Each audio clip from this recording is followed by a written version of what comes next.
Hello everyone, I am Shambhu Kumar और आपका अपना यूट्यूब चैनल वेलकम केमिस्ट्री में आपका वेलकम है। तो स्टूडेंट, चलिए आज फिर अगला क्लास को स्टार्ट करते हैं। तो आज का जो टॉपिक है वह श्रोडिंगर वेव के नाम से है। तो उसमें हम देखेंगे कि जो इलेक्ट्रॉन श्रोडिंगर एक साइंटिस्ट का नाम है, जो उन्होंने लगभग 1926 में बताया कि जो इलेक्ट्रॉन्स होता है वेव मोशन की तरह भी काम करता है। तो इसके पहले हम जानेंगे कि यह जो थ्योरी है और बेसिस है किस पर। तो यह जो थ्योरी बेसिस है वह है डी ब्रोगली और हाइजेंसबर्ग अनसर्टेनिटी प्रिंसिपल के अनुसार पर बेसिस है। तो सबसे पहले हम यदि पीछे वाला जान लेते तो हमको समझने में फिर आगे अच्छा होगा। तो डी ब्रोगली ने बताया कि जो इलेक्ट्रॉन्स होता है या फिर छोटे छोटे पार्टिकल्स होते हैं और पार्टिकल्स के साथ साथ रेडिएशन को भी शो करता है, यानी पार्टिकल के साथ साथ वेव नेचर को भी शो करता है। तो डुअल कैरेक्टर शो करता है पार्टिकल्स, यानी वेव कैरेक्टर और पार्टिकल्स कैरेक्टर को भी शो करता है। और जो हाइजेंसबर्ग था उन्होंने बताया कि एक ही समय में ना तो हम मोमेंटम फाइंड कर सकते हैं और ना ही पोजीशन फाइंड करते हैं। तो हमने उसको जो फार्मूला बताया था वह del x into del P बराबर h/4 था। तो उन्होंने बता दिया कि जो एक ही समय में होता है इलेक्ट्रॉन का मोमेंटम एंड पोजीशन, तो एक ही समय में उसको हम फाइंड नहीं कर सकते, जहाँ पर डेल एक्स वह मेरा क्या था, पोजीशन था, और जो डेल पी था वह मोमेंटम था। तो उसी के बेसिस पर दोनों के बेसिस पर जो श्रोडिंगर ने बताया कि नहीं, इलेक्ट्रॉन जो होता है वह वेव मोशन की तरह भी काम करता है। तो चलिए आज उसी के टॉपिक को हम पढ़ते हैं आगे और उसका फिर हम डेरिवेशन को देखेंगे। तो चलिए देखते हैं।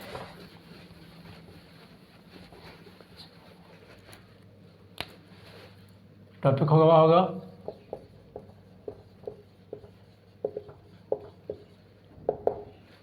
श्रोडिंगर वेव और फिर श्रोडिंगर वेव।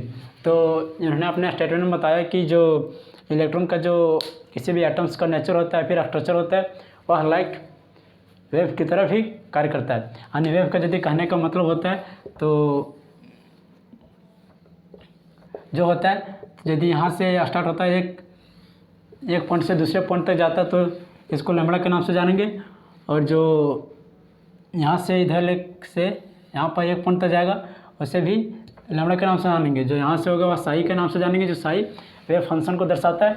और इसको हम ट्रस्ट के भी नाम से जानते हैं और इसको क्रस्ट। ट्रस्ट मतलब सीलिंग होता है, मतलब ऊपर होता है, और जो क्रस्ट होता है मतलब गर्त होता है। मतलब जो गर्त मतलब हम जानते हैं कि गर्त बहुत बहुत बड़े बड़े गर्त होते हैं, गड्ढा जैसा। तो इसी को हम क्रस्ट के नाम से जानते हैं और इसको ट्रस्ट के नाम से जानते हैं। तो चलिए इसका एक्सप्लेनेशन को यदि हम लिख लेते तो अच्छा रहता। तो in order to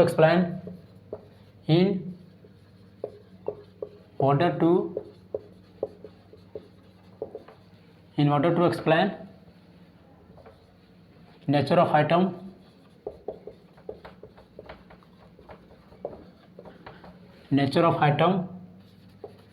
and structure Schrodinger gave equation. Schrodinger एक इसमें दर्शाया कि जो नेचर ऑफ आइटम हमारा स्ट्रक्चर होता है उसी को उन्होंने दर्शा रहा है। तो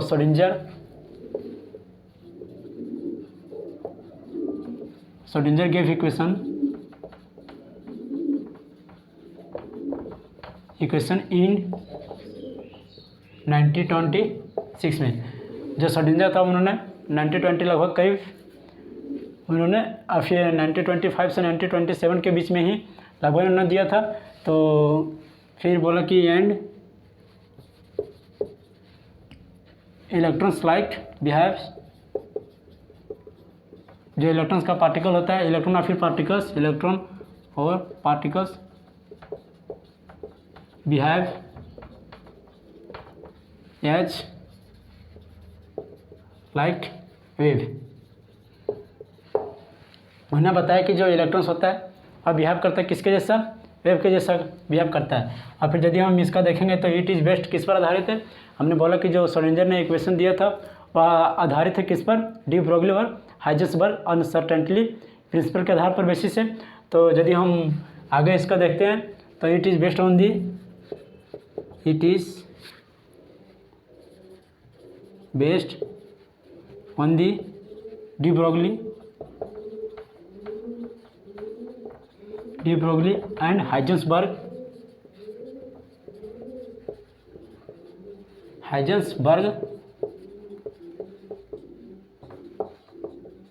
अनसर्टेनिटी प्रिंसिपल। और जो इक्वेशन बेस्ड है वह हाइजेंसबर्ग और अनसर्टेनिटी प्रिंसिपल के आधारित पर बेस्ड है। तो यदि हम इसका मैथमेटिकली के रूप में यदि इसका श्रोडिंगर वेव का इक्वेशन को हम देखते हैं तो कुछ इस प्रकार से होता है, d2 psi by dx square plus d2 psi by dy square plus d2 psi by dz square plus 8 pi square m into h by h and e minus V psi by psi बराबर e minus V into psi बराबर 0।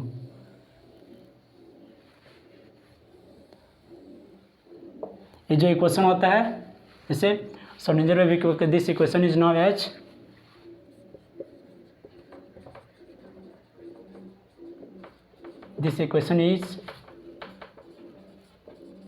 As Schrodinger wave equation.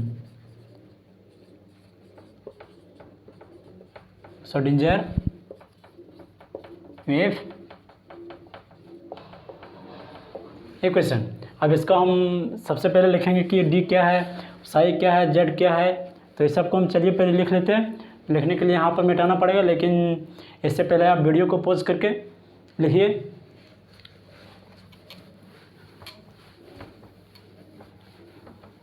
और फिर जो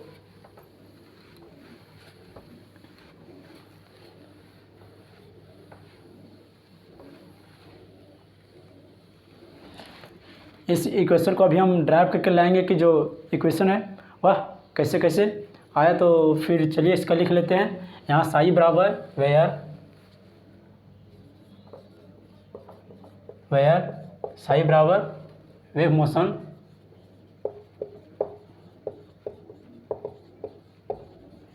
of electron,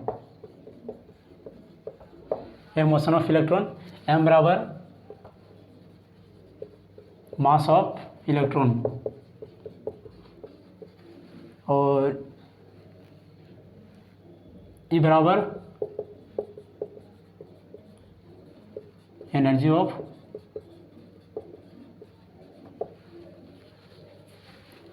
electron and X Y Z बराबर axis. तो चलिए अब इसका यदि हम मैथमेटिकली के रूप में देखेंगे तो मैथमेटिकली का फॉर्मूला ये था मैथमेटिकली तौर पर। और यदि हम इसका एक्सप्रेशन ड्राइव करते तो यदि इसका हम स्ट्रक्चर ड्राइव एक्सप्रेशन ड्राइव करते तो expression of Schrodinger wave equation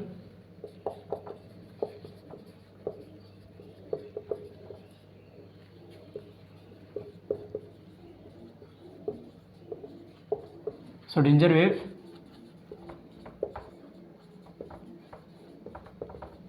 equation देखेंगे तो कुछ इस प्रकार से होगा।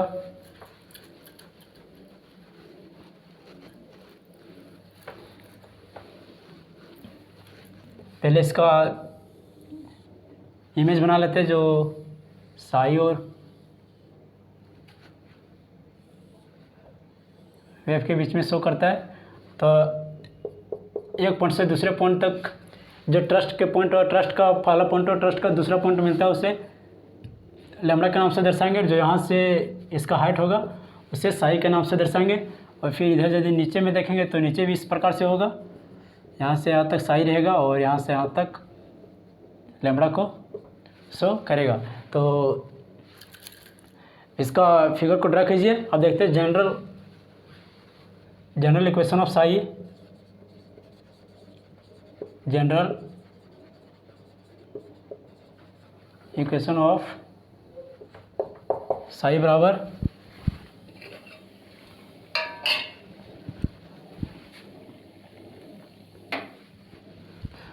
जनरल इक्वेशन ऑफ साई बराबर A sine 2 pi x into x by lambda. यदि हम साई का जनरल इक्वेशन को देखेंगे तो हो जाएगा साई बराबर ए साइन 2πx/λ। इसको इक्वेशन 1 मान लेते हैं। यदि यहाँ पर देखेंगे तो वेयर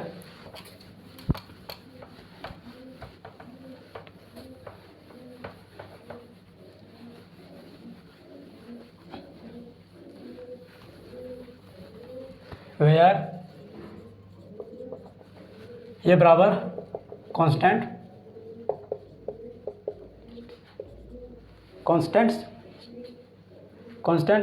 और लैम्ब्डा तो जानते करते हैं कि वेवलेंथ होता है लैम्ब्डा बराबर वेवलेंथ। तो चलिए इसका अब हम डेरिवेशन करते हैं कि जो इक्वेशन था d2ψ/dx² वाला, तो उसको हम कैसे ड्राइव करते हैं और फिर जो इक्वेशन बना वो कैसे बना, तो हम उसी को आगे ड्राइव करते हैं। तो चलिए 4x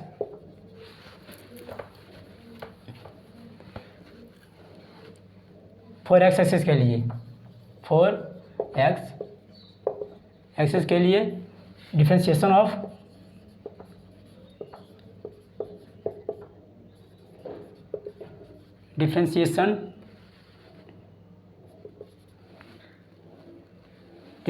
ऑफ साई किसके रिस्पेक्ट में करेंगे, x के रिस्पेक्ट में करेंगे। Differentiation of psi with respect to x, तो लिखते हैं d ψ/dx बराबर d a sin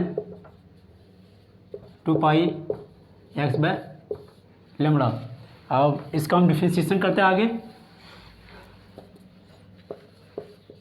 d ψ/dx हो जाएगा। और यहाँ पर ये जो है मेरा, हमने बोला कि ये है वह कांस्टेंट टर्म है, तो कांस्टेंट टर्म बाहर आ जाएगा। ये d sin 2πx/λ into d 2πx/λ। यहाँ पर जो साइन का डिफरेंशिएशन किए और यहाँ पर जो एंगल होता है उसको फिर से डिफरेंशिएशन करेंगे d 2πx/λ/dx, क्योंकि एक ही साथ हम दोनों को नहीं कर सकते। चेन रूल के द्वारा यदि हम देखेंगे तो इसको काटेंगे तो इसको यदि हटाएंगे तो फिर मेरा यही बच जाएगा। और जो डिफरेंशिएशन ये हो रहा है वह चेन रूल के बेसिस पर हो रहा है। तो पहले साइन का डिफरेंशिएशन करेंगे, उसके बाद फिर यहाँ पर जो साइन के साथ एंगल है 2πx/λ, तो उसके बाद फिर इसका एंगल को हम डिफरेंशिएशन करेंगे। तो पहले साइन का किए, उसके बाद फिर एंगल को किए। और हमने ये का डिफरेंशिएशन नहीं करने का कारण होता है कि ये जो है वो मेरा कांस्टेंट टर्म है, तो कांस्टेंट को हम बाहर कर देते हैं। अब यदि इसका डिफरेंशिएशन देखेंगे तो d ψ/dx बराबर ये का यही रहेगा। और जो साइन का डिफरेंशिएशन होता है वह क्या होता है, साइन का डिफरेंशिएशन क्लास 12 में आपने पढ़ा होगा और डिफरेंशिएशन चैप्टर में। तो जो साइन का डिफरेंशिएशन होता है वह कॉस होता है, cos 2πx/λ रह जाएगा, इंटू जो इसका डिफरेंशिएशन होता है तो इसमें हम x का डिफरेंशिएशन देखेंगे। तो जो x का डिफरेंशिएशन होता है वह 1 होता है, तो इंटू 2π λ का λ रह जाएगा। उसके बाद हम यदि देखेंगे तो d ψ/dx बराबर 2 को हम इधर कर लेते हैं, 2a into 2π λ into cos 2πx/λ। उसके बाद फिर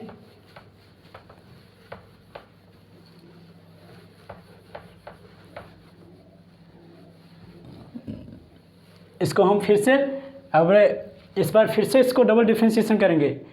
पहला भी डिफरेंशिएशन हुआ, उसके बाद फिर एक बार और डिफरेंशिएशन करेंगे, तब जाकर स्क्वायर में मेरा आएगा। तो अगेन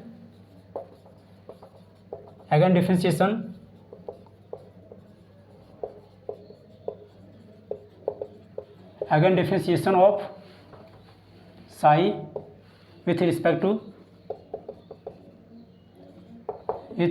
टू x, तो d/dx इंटू d ψ/dx। इसका अगर से फिर से डिफरेंशिएशन करेंगे तो ये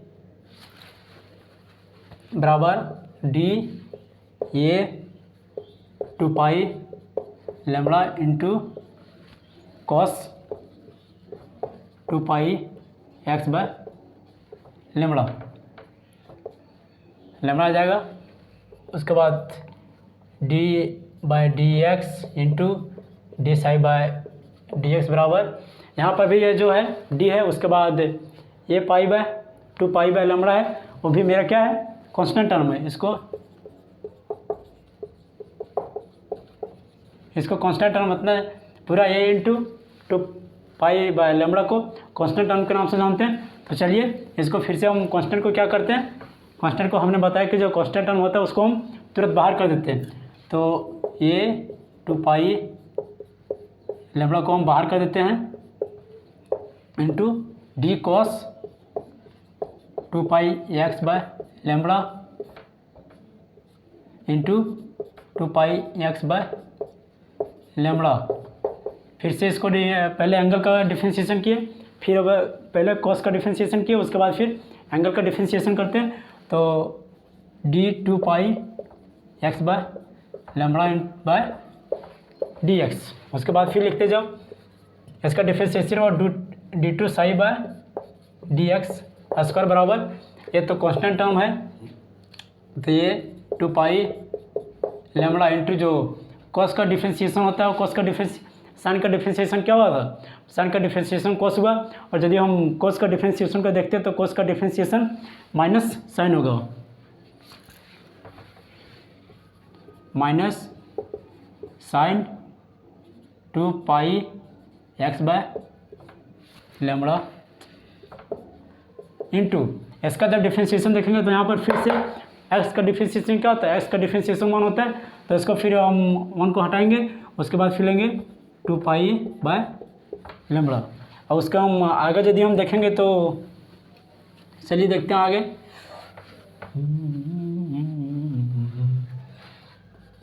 D 2 psi by D x square बराबर, यहाँ पर तो कांस्टेंट टर्म है तो कांस्टेंट टर्म ज्यों का त्यों रह जाएगा, इसलिए A into 2 pi by lambda into sine को माइनस को हम बाहर कर देते हैं, minus sine 2 pi x by lambda into 2 pi by lambda. अब यदि हम इसको d 2 psi by D x square देखते हैं तो हो जाएगा यहाँ पर 2 पाई लैम्बडा और यहाँ पर 2 पाई लैम्बडा क्या है, सेम है, तो दोनों को हम गुना कर सकते हैं, फिर अभी हम स्क्वायर में रख सकते हैं। तो चलिए पहले इसको स्क्वायर में रखेंगे और जो माइनस है उसको माइनस को इधर कर देते हैं, माइनस ये 2 पाई लैम्बडा का square into sine 2 pi x by lambda हो गया। उसके बाद में फिर से हम यदि ऊपर में दें, यहाँ पर स्पेस नहीं बचा, यदि हम स्पेस इधर बनाएंगे तो फिर हो सकता है वीडियो में आपको नहीं दिखेगा। तो चलिए आगे फिर इसको हम देखते हैं।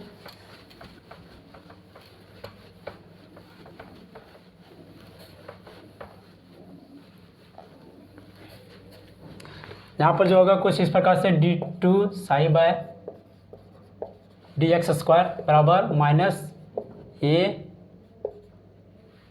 को हम अभी यहाँ नहीं लिखते, 4 पाई स्क्वायर बाय लैम्बडा का स्क्वायर इंटू ये sine 2 pi x by lambda. अब स्टूडेंट अब इसमें सोचो कि ये जो टर्म है, इस टर्म को हमने पहले कहीं लिखा है, ध्यान से देखिए अपने कॉपी में भी तुरंत, हमको आशा है कि आप देख चुके होंगे। तो ये जो इक्वेशन मिल रहा है, ये sine 2 pi x by lambda, वह इक्वेशन कहाँ से आया था, और जो इक्वेशन है वह इक्वेशन 1 से आया था। इक्वेशन 1 में हमने लिखा था कि साई बराबर ये sine 2 pi x by lambda लिखा था। तो यदि हम यहाँ पर ये sine 2 pi x by lambda को देखेंगे तो यहाँ पर साई को पुट कर सकते हैं, क्योंकि जो इसका वैल्यू है दोनों से मैच कर जाता है, तो हम साई को यहाँ पर लिख सकते हैं। तो d 2 psi by D x square बराबर minus 4 pi square by lambda into psi, जो कि साई बराबर A sine 2 pi x by lambda. अब यदि हम फिर से इसको आगे बढ़ाना चाहेंगे तो हो जाएगा मेरा ये d2 psi by D x square minus को यदि इधर करेंगे तो plus 4 pi square by lambda बराबर 0। इसको इक्वेशन कितना मान लेते हैं, इसको इक्वेशन 2 ले लेते हैं, क्योंकि पहला इक्वेशन तो हमने बनाया और दूसरा इक्वेशन इस प्रकार से रहा। अब यदि हम इसको आगे बढ़ाएंगे तो आगे हम तुरंत अभी अगला क्लास में बताएंगे, क्योंकि ज़्यादा टाइम हो जाने के बाद वीडियो बहुत ज़्यादा लंबा बन जाता है, जिससे अपलोड करने में भी दिक्कत होने लगता है। तो चलिए इस लेक्चर को हम वहीं ख़त्म करते हैं और अभी तुरंत थोड़ा कुछ देर में हम फिर इस वीडियो को आगे बढ़ाएंगे। तो यहाँ तक ध्यान से आप देखिए कि जो लास्ट का इक्वेशन आया था, इक्वेशन नंबर 2 और 2 d2 psi by D x square plus 4 pi lambda का 4 पाई स्क्वायर बाय लेमड़ा का स्क्वायर बराबर 0। तो हमें आशा होता होगा कि आप इस वीडियो को ध्यान से देखिएगा और अच्छा समझ में आया होगा, हमको आशा अच्छा समझ में आया होगा। तो चलिए वीडियो को लाइक कीजिए।